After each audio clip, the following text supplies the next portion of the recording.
Olá, amigos de estudos bíblicos. Como é bom estarmos juntos novamente para aprender mais da Bíblia. Feliz com os que chegam hoje, seja bem-vindo, e com aqueles que estão há tempos também. Hoje nós vamos para um Novo Testamento. Nós vamos para a carta de Tiago. Então nós vamos para a carta de Tiago, do Novo Testamento, capítulo 3. Tiago, capítulo 3. Você pode abrir a sua Bíblia impressa ou a virtual. E vamos refletir hoje como viver com sabedoria. Como viver com sabedoria. Bíblia aberta? Então nós vamos ler apenas o versículo inicial, o versículo 13. Tiago 3:13. Quem entre vós é sábio e inteligente? Mostre em mansidão de sabedoria, mediante condigno proceder, as suas obras. Bíblia lida, oremos. Agradecidos, ó Pai, por esse momento especial que temos de juntos na Escola Dominical Online estudarmos a Tua Palavra. Ela tem sido o nosso alimento em todos os momentos da nossa vida. E nos alegramos porque o Senhor tem nos dado entendimento para que tenhamos uma vida agradável a Ti. Vem falar ao coração de todos aqueles que estão participando da Escola Dominical Online e vem me usar como instrumento para que o Teu povo seja alimentado. Oramos e oramos em nome de Jesus. Amém. Como viver com sabedoria? Estava a meditar, refletir no tema de hoje, a sabedoria, como viver com sabedoria, e eu encontrei algumas colocações bem sugestivas. A primeira é: nem tudo que você pensa pode ser dito. Olha aí, nem tudo que nós pensamos podemos dizer. Isso não é falta de sinceridade, é sabedoria. Estava a ler uma frase da Cora Coralina, a poetisa goiana, e ela tem uma frase também bem importante. O saber a gente aprende com os mestres e os livros. A sabedoria se aprende com a vida e com os humildes.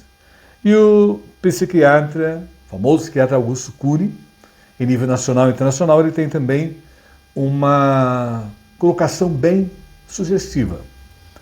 A sabedoria de um homem não está em não errar, chorar, se angustiar e se fragilizar, mas em usar seu sofrimento como alicerce de sua maturidade. É claro que alguns vão perguntar, Vamos falar hoje como viver com sabedoria e a inteligência. E ao estudar a inteligência, a gente percebe que a inteligência é algo presente em todo ser humano. A inteligência é a capacidade de memorização, o autoconhecimento, a comunicação, compreender e resolver novos problemas e conflitos e de adaptar-se às novas situações. Isso é inteligência. E sabedoria, que é o que nos interessa hoje, como viver com sabedoria. E um autor desconhecido traz uma definição importante para nós. Sabedoria é o dom, veja bem, que permite discernir o melhor caminho a seguir. Sabedoria te dá capacidade para isso. A melhor atitude a adotar em diferentes contextos. Estamos vivendo numa sociedade complexa em que nós precisamos de sabedoria para como viver, como responder, como proceder, os quais são apresentados pela vida. Então, basicamente, a sabedoria é importantíssima, porque ela direciona a nossa vida e a sabedoria é adquirida. Nós não nascemos com sabedoria, nascemos apenas com a inteligência. Ao ler o texto que vamos refletir, analisar hoje, é um texto que está no livro de Tiago. E nós sabemos que o livro de Tiago é um livro assim prático, mais prático e doutrinário. E ele desperta, o livro de Tiago, em nós, aquela religião pura, aquela religião prática. Então hoje nós vamos estar trabalhando com a nossa praticidade. A sabedoria envolve isso, a nossa praticidade em todos os níveis da nossa existência. E é claro que Tiago quando a gente lê o texto de Tiago 3, principalmente de 13 a 18, nós vamos pensar nele, ele alerta para a gente ter um discernimento entre uma falsa sabedoria e uma verdadeira sabedoria. E quando estava a ler, eu me lembrei imediatamente de que Tiago usou o quarto ensino de Jesus no Sermão do Monte, que está lá em Mateus 5 e 7, e ele analisou novamente aí na sua carta para nós. E nos lembramos imediatamente do que Jesus falou e o que ele vai colocar também na sua carta, e repensando o Sermão do Monte, quarta parte dele. O texto diz o seguinte, Mateus 5, 3 a 11. Bem-aventurados pobres em espírito, pois deles é o reino dos céus. Bem-aventurados que choram, porque serão consolados. Bem-aventurados humildes, pois eles receberão a terra por herança. Bem-aventurados que têm fome e sede de justiça, pois serão satisfeitos. Bem-aventurados misericordiosos, pois obterão misericórdia. Bem-aventurados puros de coração, pois verão a Deus. Bem-aventurados pacificadores, pois serão chamados filhos de Deus. Bem-aventurados perseguidos por causa da justiça, pois deles é o reino dos céus. Bem-aventurados serão vocês quando por minha causa os insultarem, os perseguirem e levantarem todo tipo de calúnia contra vocês. E é baseado nesse texto que Tiago faz uma reflexão para nós, no texto que nós vamos analisar agora, de Tiago 3, de 13 a 18. A primeira colocação que ele faz aí para nós, no texto, como viver com sabedoria, nós temos que estar alerta porque existe a falsa sabedoria. E a falsa sabedoria está em toda parte. Observemos que Tiago, capítulo 3, versículo 13, ele começa a refletir. Quem entre vós é sábio e inteligente? Porque no meio da igreja onde Tiago está inserido ali, a igreja de dispersão, eram os judeus convertidos, haviam pessoas que se julgavam muito sábias, mestres, capacitadas. Então ele dá um alerta. Quem entre vós é sábio e inteligente? E ele vai colocar, mostrem mansidão de sabedoria. Vamos mostrar a sabedoria agora. Mediante o condigno proceder às suas obras. É claro que o conhecimento é algo assim maravilhoso. Eu me alegro por todo o conhecimento que adquiri em toda a minha existência. Mas ele traz para muitos um orgulho, porque dá poder. A pessoa que tem conhecimento, ela tem poder, ela pode manipular. Assim o homem pode manifestar seus posicionamentos em todas as classes sociais. Ele tem esse poder. É claro que a ansiedade para controlar o semelhante, dominado pela vaidade narcisista. Então a falsa sabedoria leva o homem a acreditar que ele é poderoso, que ele é capaz, que ele é superior. E o desejo de ser reconhecido, aquele desejo egoísta, de aparecer, de ser notado, de se mostrar, isso tudo está presente na falsa sabedoria, não é a verdadeira sabedoria. Então nós temos que estar atentos para não sermos levados por essa falsa sabedoria. E os planos do homem, praticamente, sem o direcionamento de Deus, sempre terminam em frustração.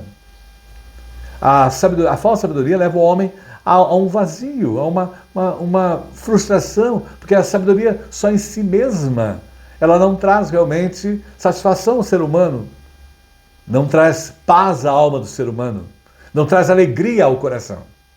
Eu conheço muitos filósofos que até tiraram a própria vida, estavam cheios de conhecimento e estavam com essa falsa sabedoria apenas no conhecimento. É claro que na Bíblia nós observamos muito bem a Torre de Babel. A Torre de Babel é um reflexo muito bem de uma falsa sabedoria, um plano frustrado, porque a falsa sabedoria leva a caminhos distantes de Deus. Lá em Gênesis 11, nós tomamos conhecimento disso. Disseram, Gênesis 11, 4, disseram, vinde, edifiquemo-nos para nós uma cidade e uma torre cujo topo chegue até os céus. E tornemo-nos célebre o nosso nome para que não sejamos espalhados por toda a terra. Aí já começa o plano, a falsa sabedoria daqueles antediluvianos que estavam ali, presentes naquele momento, né, histórico da humanidade, melhor, pós-diluviano. E eles queriam notoriedade, queriam se mostrar, queriam poder. Em Gênesis 11, 17 ainda, vinde, desçamos e Deus observa que aquela falsa sabedoria ali presente, naquele momento que estava construindo a Torre de Babel, e queriam chegar aos céus e não se espalhar, Deus tinha dado a ordem para encher a terra, povoar a terra. Vinde, desçamos e confundamos ali a sua linguagem, para que um não entenda a linguagem do outro. E olha aí, a falsa sabedoria levou a humanidade a uma mistura de línguas. Havia uma língua só, mas o homem se achou tão sábio, querendo ser tão poderoso, envaidecido, ele acabou levando a humanidade a um caos linguístico. É claro que em 11:8 ainda, de Sarte o Senhor os dispersou dali pela superfície da terra e cessaram de edificar a cidade. Se frustrou por completo. Um plano que não era sábio, segundo a vontade de Deus. Um plano apenas humano, passageiro, temporário. É claro que ali o ego estava tomando conta das pessoas. As pessoas que vivem na sabedoria apenas humana, no conhecimento apenas humano, elas têm um ego muito grande e esse ego é muito barulhento. E elas fizeram um barulho enorme ali da Torre de Babel, mas veja bem, Deus veio silenciosamente, a sabedoria de Deus silenciosa ali, veio e colocou a alfinete, né, a alfinetada no ego daquele povo que estava construindo a Torre de Babel, e a sabedoria deles desapareceu por completo, porque é uma coisa passageira, uma coisa que não traz realmente consistência na vida humana.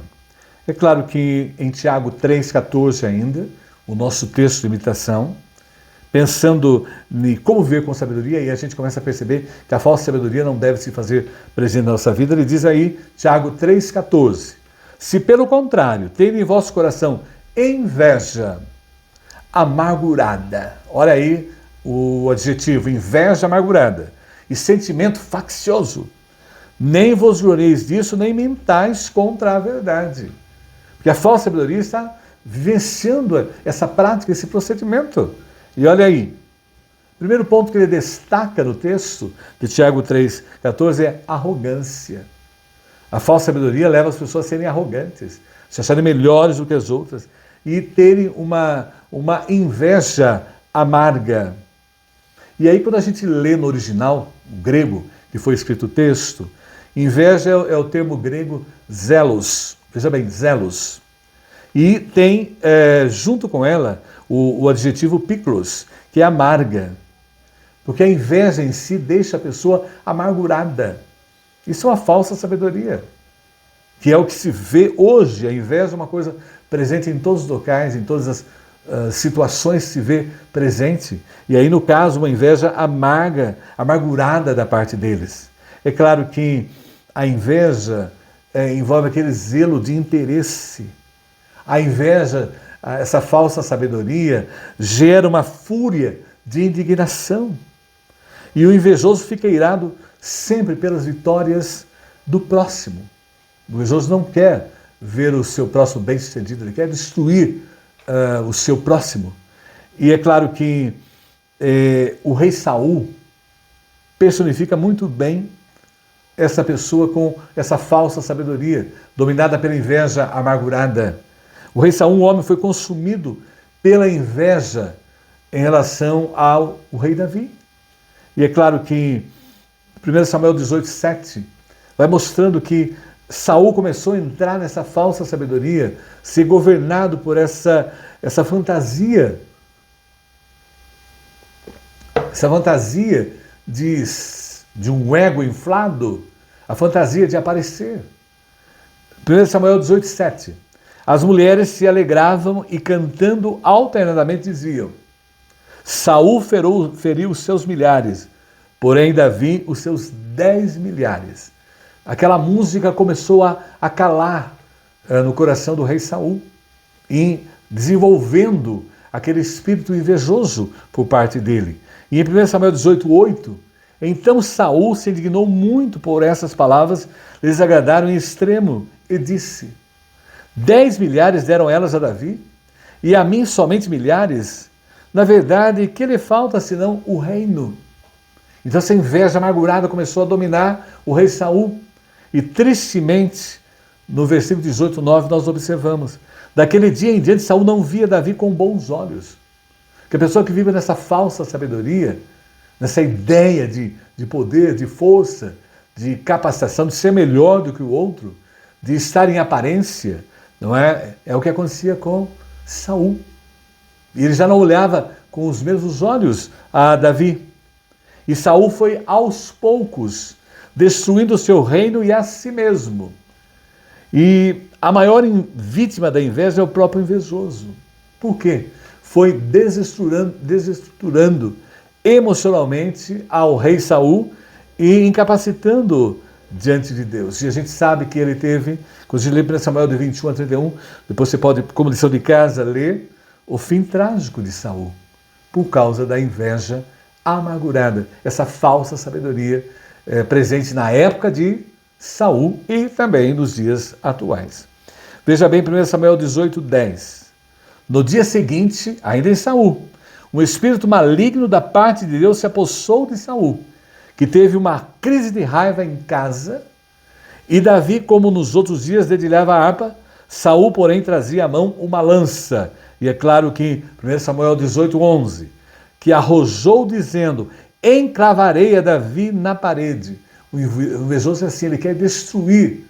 Ele não quer o que a pessoa tem, mas ele quer destruir a pessoa que ele tem com inveja. Porém, Davi se desviou dele por 2 vezes.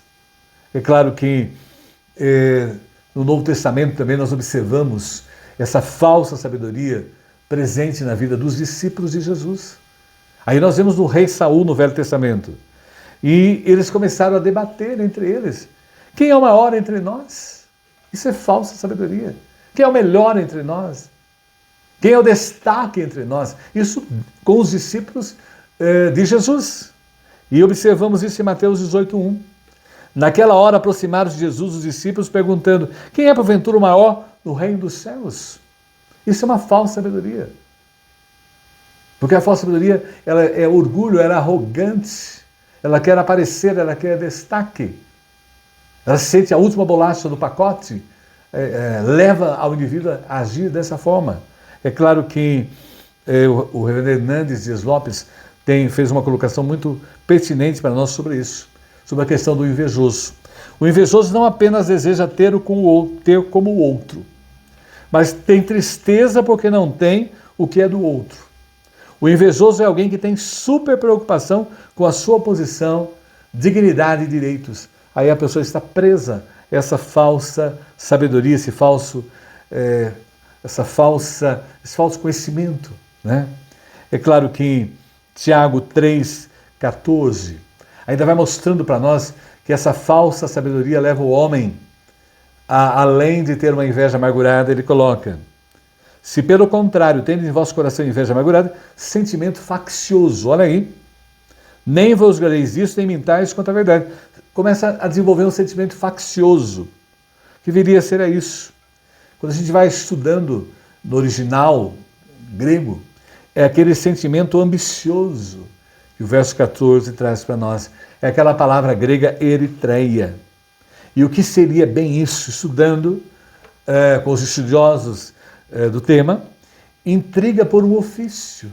Então a pessoa que é facciosa, ela é partidária, ela quer se colocar acima, ela tem aquele espírito partidário e faccioso que usa tudo, faz tudo para alcançar seus objetivos. Isso é o sentimento faccioso, o sentimento ambicioso.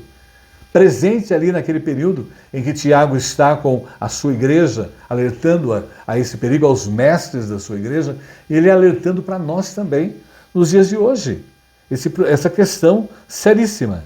E é claro que Tiago 3,15, ele vai esclarecer com mais facilidade, melhor, o que nós vemos no versículo 14.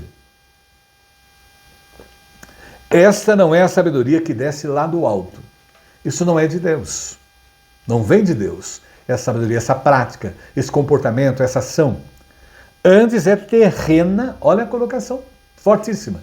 Terrena, animal e demoníaca. Olha a colocação que Tiago faz aí em Tiago 3,15, explicando melhor o que ele estava a falar.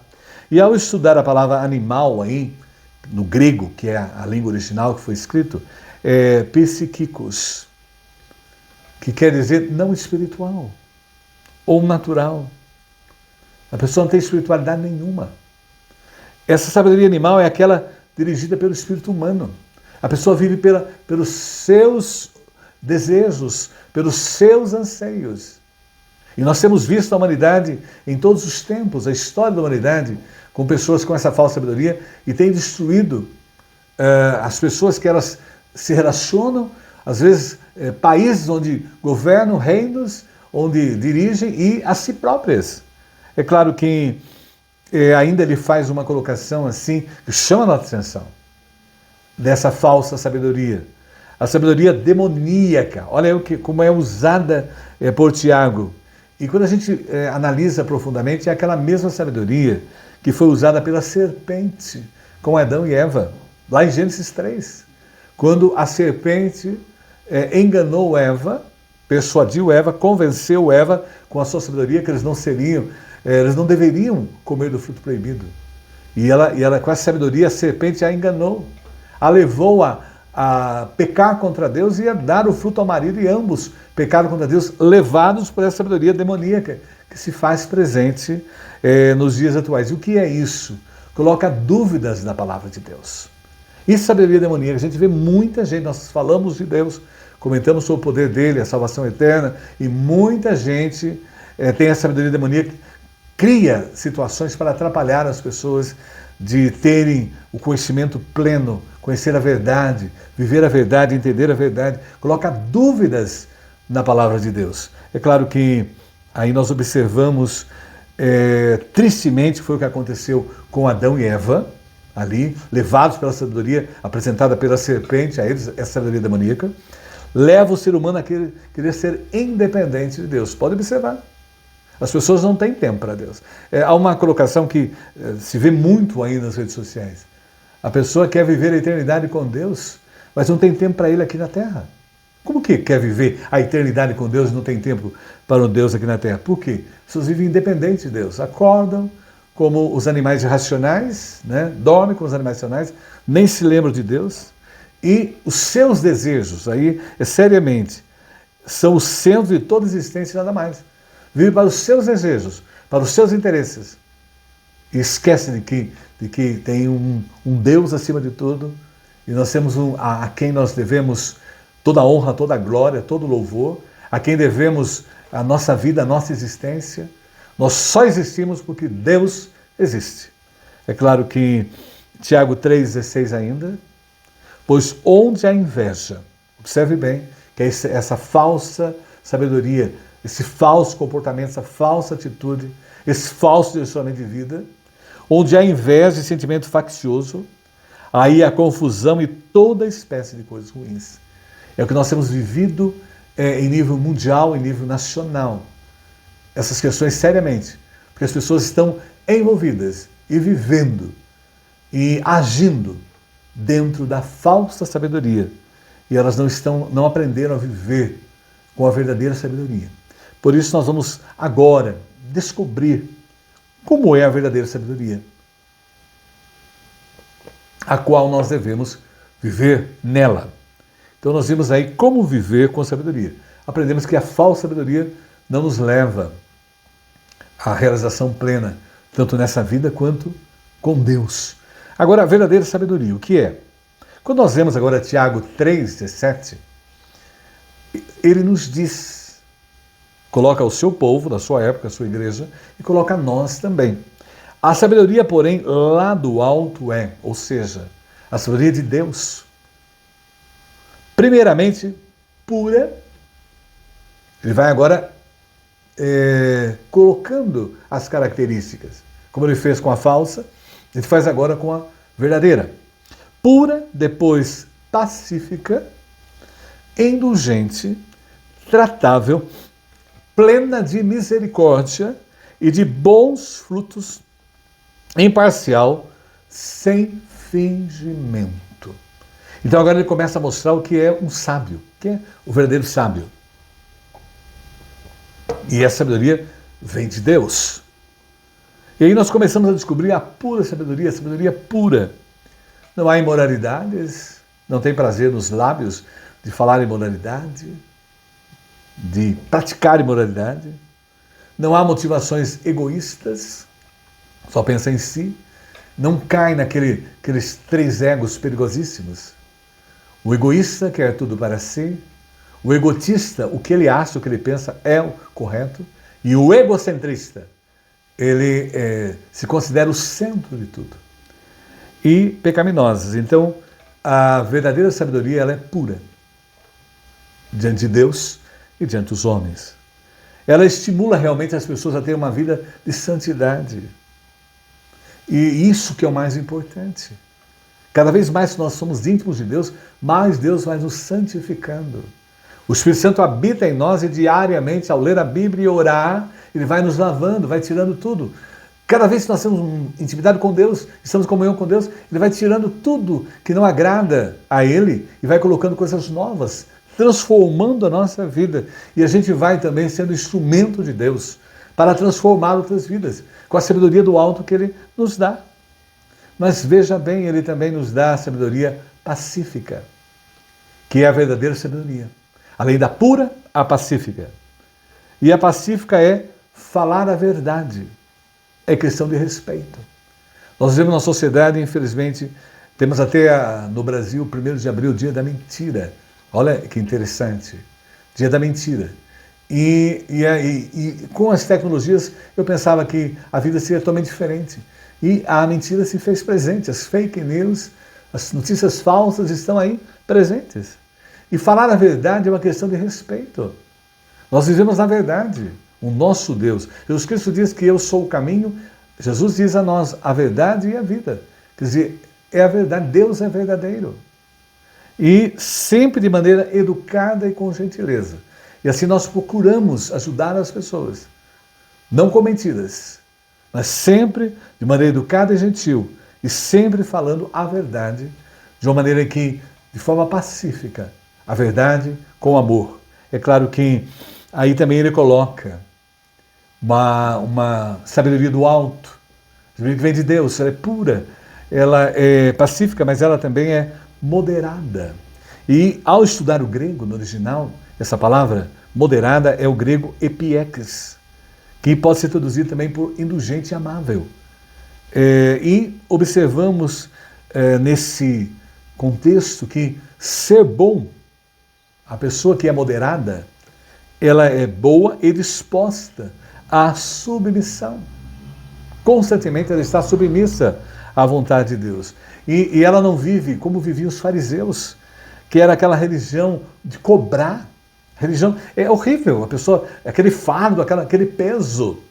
Então, quando nós vivemos a sabedoria moderada dada por Deus, nós, na verdade, vivemos a intimidade com Deus e praticamos as coisas de Deus naturalmente, com prazer, com alegria. A alegria no nosso coração, nada é pesado, nada é um fardo para nós, nada é obrigado. A religião, as práticas religiosas nossas não são de obrigação nenhuma. Agora veja bem, ele coloca também a verdadeira sabedoria. Ela também é uma sabedoria tratável. E eu estava estudando no original grego, é eupeites, que é facilmente persuadido. Ou seja, a pessoa não é guiada por seus argumentos ou pensamentos. Ela tem um padrão de vida que é a Bíblia. A regra de fé e prática da pessoa sábia, que tem a sabedoria de Deus, a verdadeira sabedoria, ela segue a palavra de Deus. É orientada pela palavra de Deus e ela é guiada pela palavra de Deus. Ela não é guiada por ela mesma, porque ela sabe que o homem é limitadíssimo, né? Não tem caminhos para seguir. É como o homem, como a ovelha. A ovelha é um animal que tem uma baixa visão, não tem direção, ela é super limitada. A ovelha depende do pastor em todo o tempo, para que não seja pega pelo lobo, seu inimigo. E assim é o ser humano. Nós somos limitados, não temos visão nenhuma, nós não sabemos nada, nós só sabemos esse momento presente. Mas é tão bom a gente saber que nós temos o pastor maior que nos guia, nos orienta. Nós temos a Bíblia dando direcionamento para nós. E nós temos o nosso Deus, Pai, Filho e Espírito Santo, a dirigir a nossa vida, a nos conduzir em todo o tempo. E é claro que ele coloca ainda a verdadeira sabedoria que vem do alto. Ela também é uma sabedoria cheia de misericórdia e de bons frutos, né? E aí o amor é provado por ações.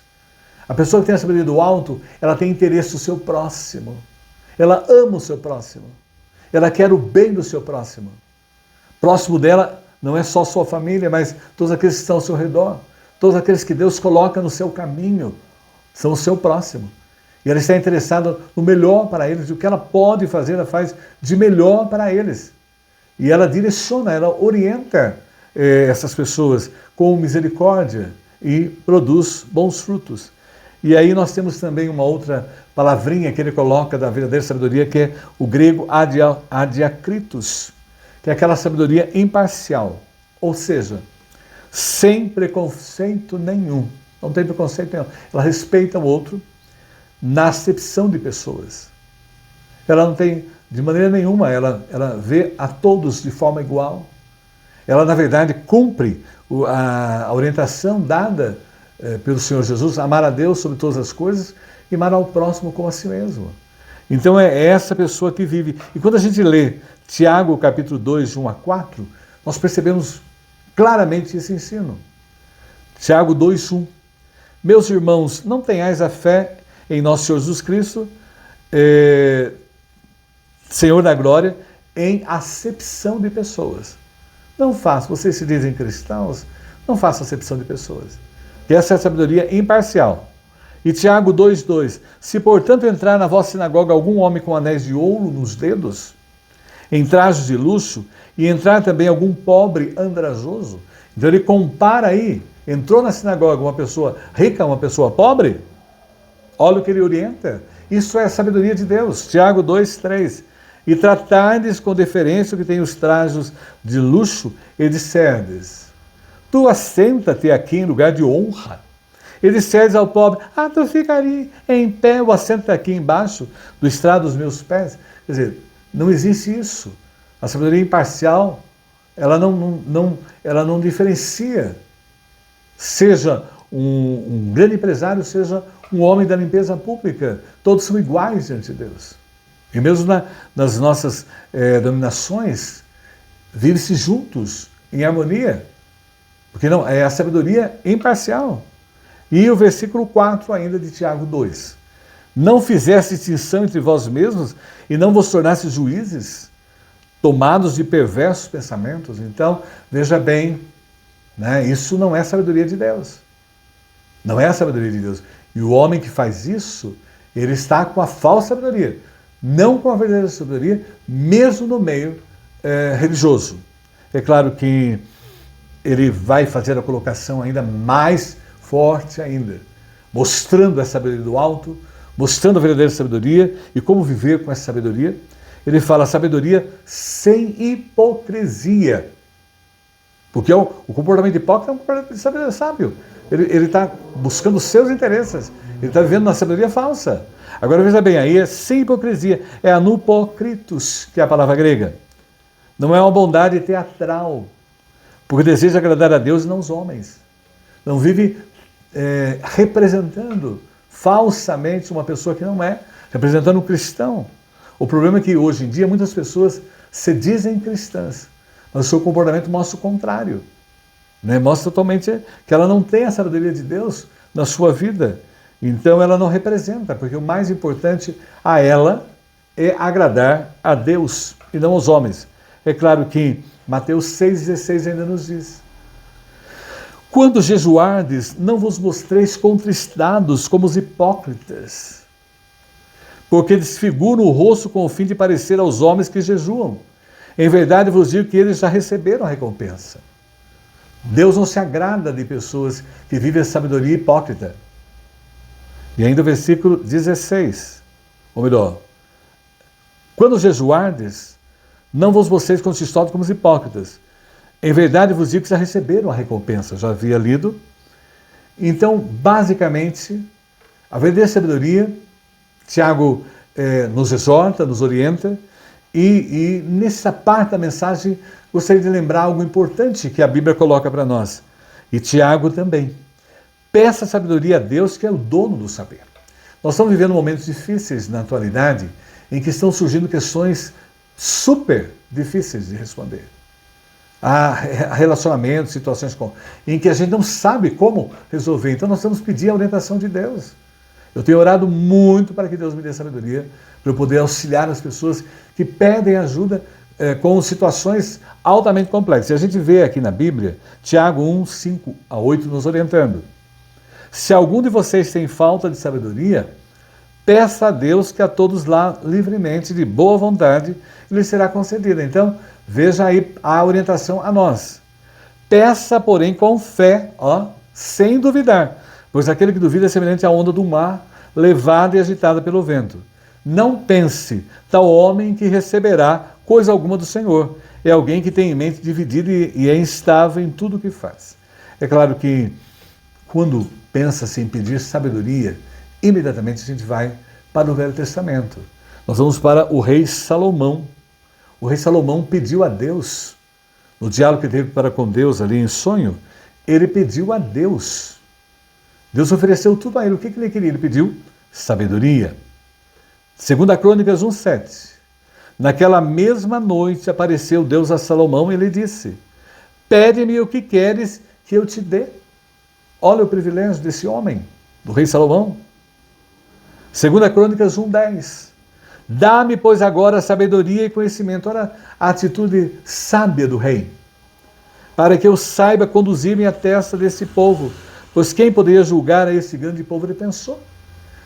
Hoje, nós estamos dirigindo as famílias, dirigindo as empresas, coordenando as comunidades, as atividades. Nós estamos muito como Salomão. Pedir que Deus nos dê a sabedoria, é o que ele fez aí, ele pediu. Ele estava à frente do povo de Israel. Ele era o terceiro rei de Israel. Em 2 Crônicas 1:12, sabedoria e conhecimento são dados a ti. O próprio Deus ofertando a ele, que é o que a Bíblia coloca, peça a Deus. E te darei riqueza. Automaticamente não só recebeu a sabedoria, mas ele também. E te darei riquezas, bens e honras, quais não teve nenhum rei antes de ti, depois de ti. Não haverá teu igual. Nunca mais houve alguém como Salomão em toda a terra, em toda a história humana, como Salomão. E a primeira coisa que ele pediu a Deus foi sabedoria.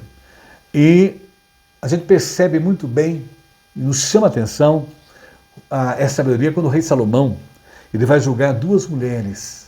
As duas mulheres tinham filhos, ambas, e à noite uma dormia em cima do próprio filho, e a criança morreu. E o que aconteceu? Ela pegou e colocou a criança na amiga, na companheira, a morta na companheira, e ficou com a filha da outra vivo com ela. Então aí nesse momento elas vão até Salomão. E olhem, 1 Reis 3:25.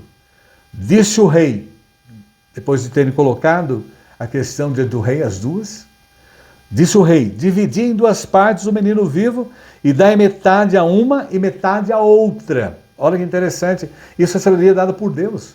Nós estamos vendo dias atualmente que não sabe o que fazer, como resolver o problema ali, olha.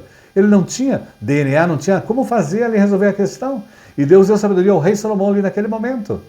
Vamos partir a criança ao meio, metade para cada uma. 1 Reis 3:26. Então a mulher cujo filho era vivo falou ao rei, porque o amor materno se aguçou por seu filho. E disse: ah, Senhor meu, dá-lhe o menino vivo e por modo nenhum mateis. Porém a outra dizia: nem meu, nem teu, seja dividido. Veja aí a sabedoria humana.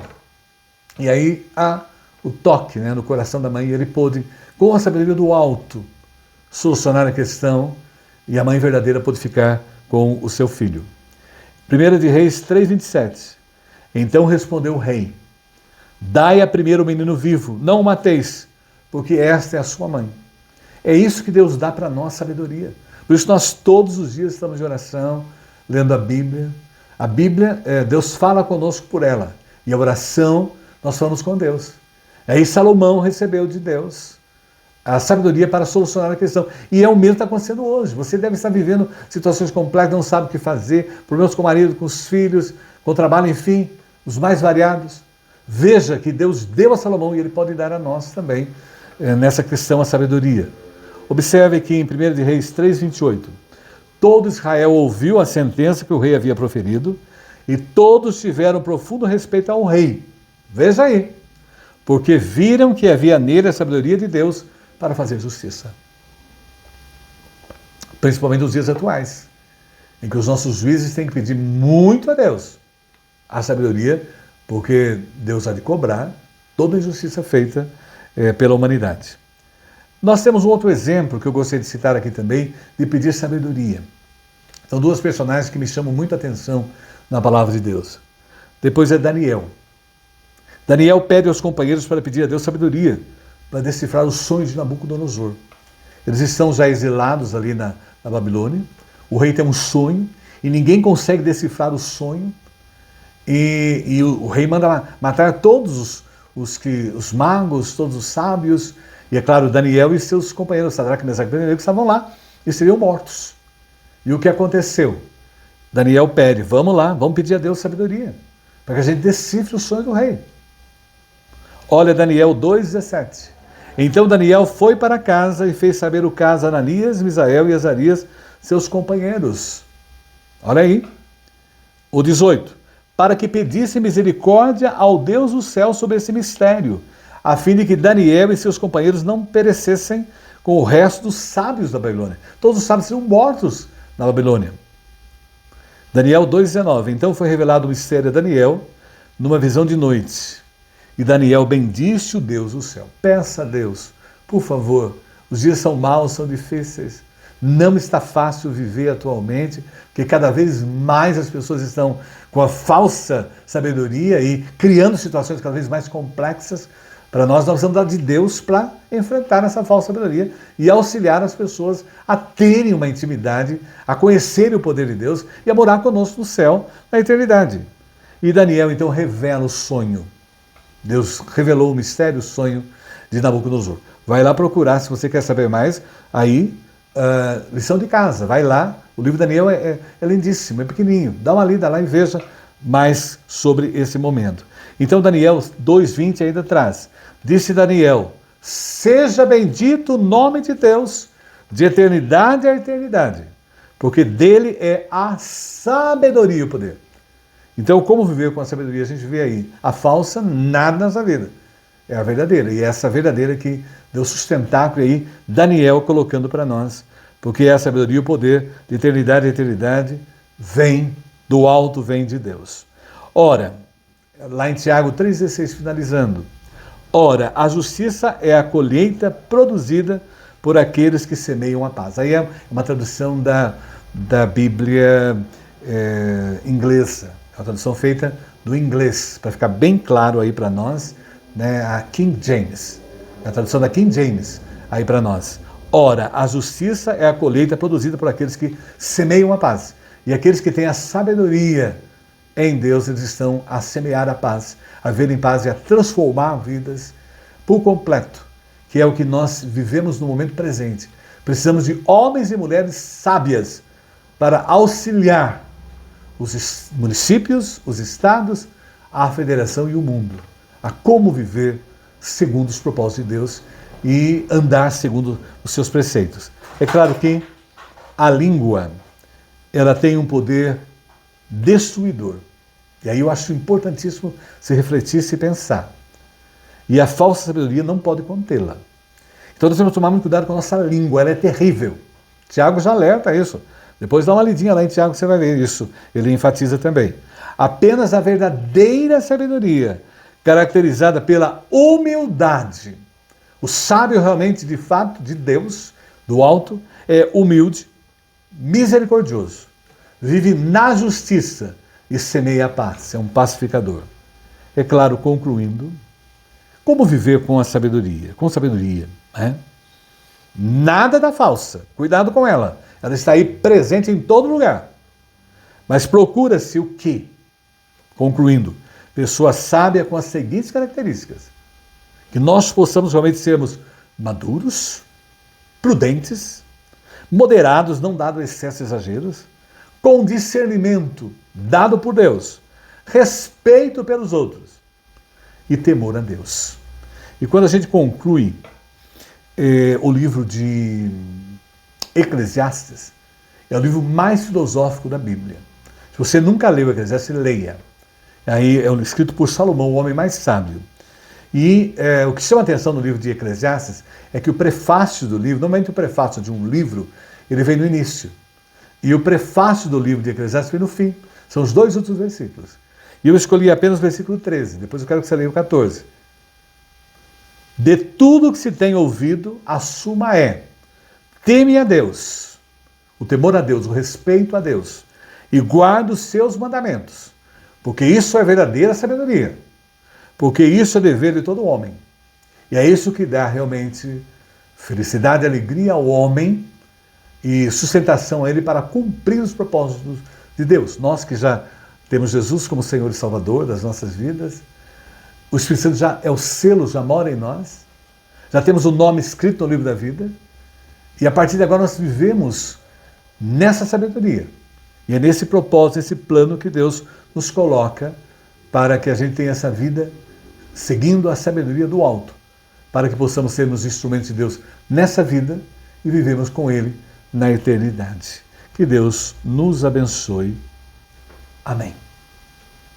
Nós vamos agora então orar ao Senhor.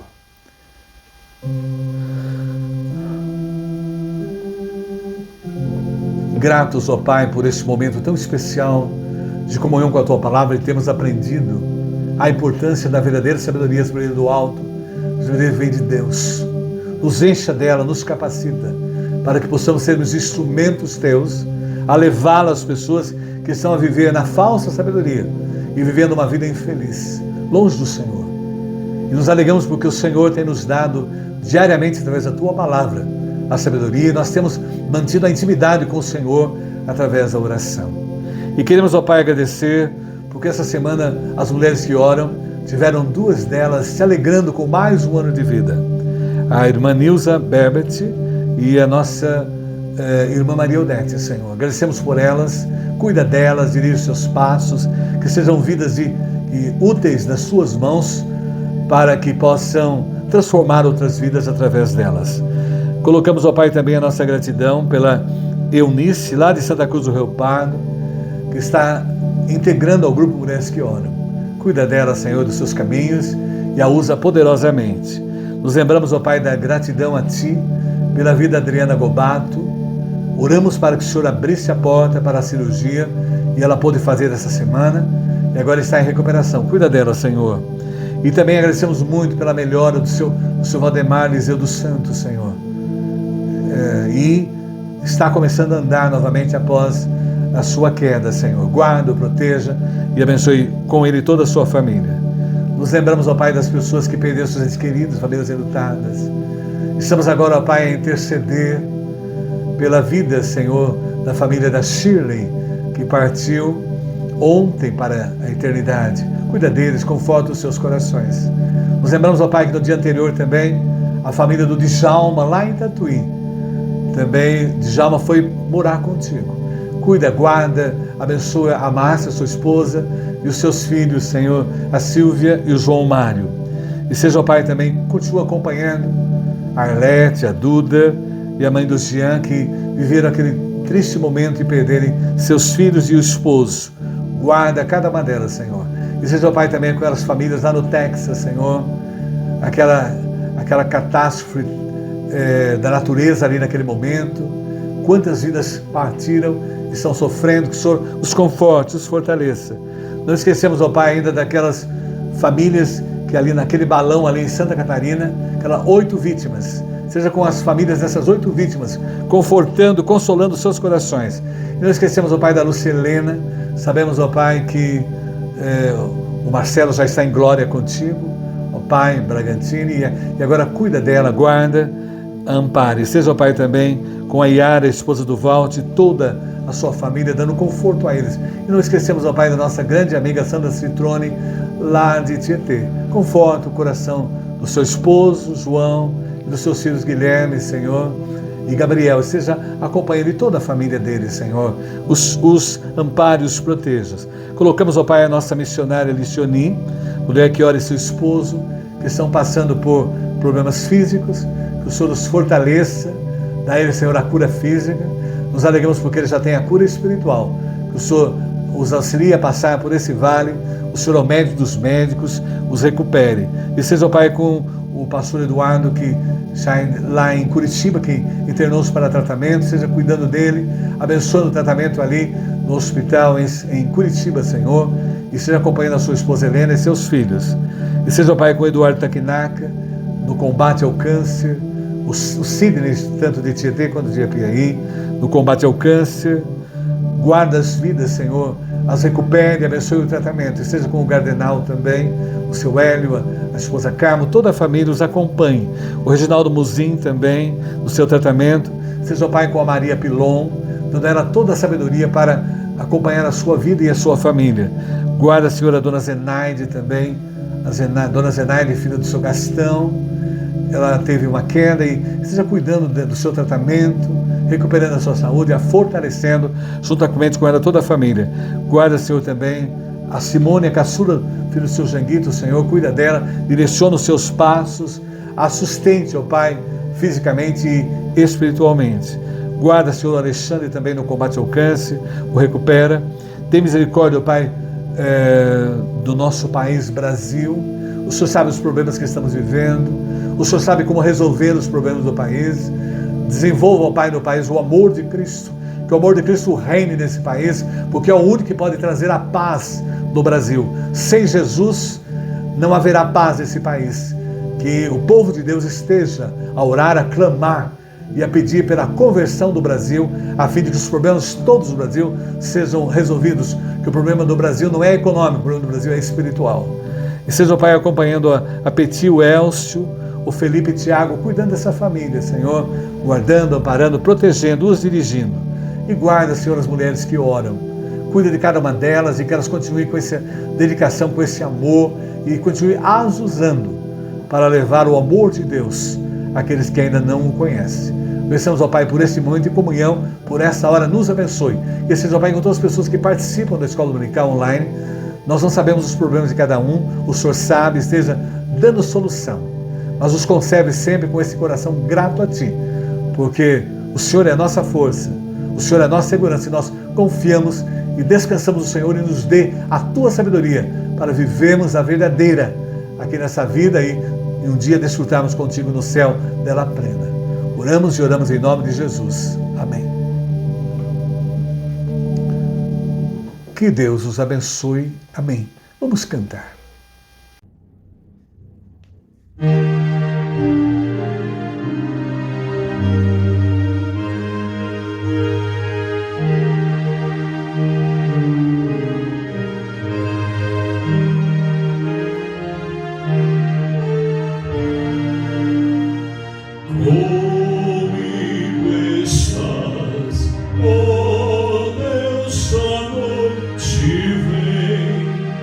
Oh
Senhor.